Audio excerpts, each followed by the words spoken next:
А вие бихте ли се изкъпали с синя вода? Тя е така в София! Пускаш кранчето и цветовете на дъгата. Зависи в кой квартал си, водата е с различен цвят. Много интересно. Назад. Назад. Назад. Още! Надолу достатъчно. Отиди назад. Всички до пейките, иначе не дава нищо. До пейките.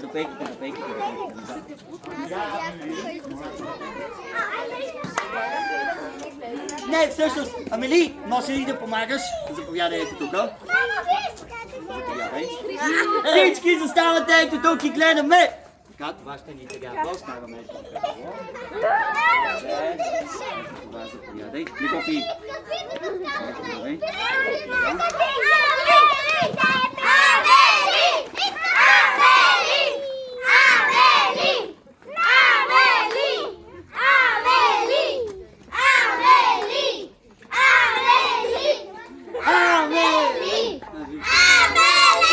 Та сега, за да активираме душа, ни трябва малко лед. Сух лед, минус 70 градуса. Сипваме. Почва да пуша! Ама не пуши достатъчно, отиди назад. Назад. Още маничко. Сипваме. Всички ръце вдигайте нагоре. Високо ръцете нагоре. Назад, назад и ръце високо нагоре.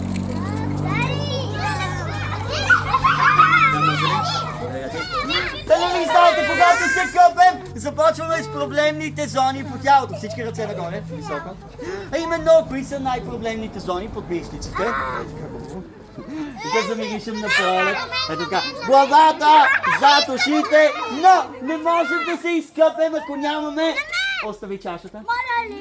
Ела тук. Така, не пипаме.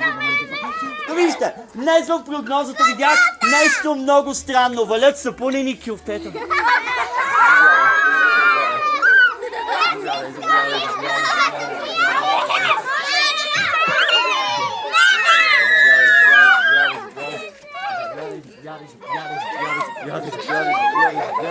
Завива ми се сняг! Кой върти тази сграда, бе? Така, искам да ви покажа нещо последно. Оп.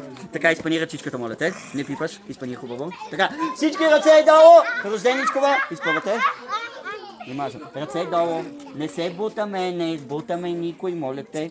Дигни, още нагоре. Така. Маша. Не се притеснявай, този за дезинфекция. Ей така. Супер. Ти на колко ставаше днеска? На 6. Бе, значи 1, 2, 3, 4, 5, 6, 7, това си следващата година. 8, 9, 10, 11, 12.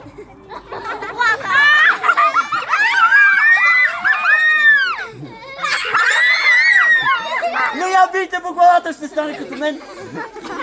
И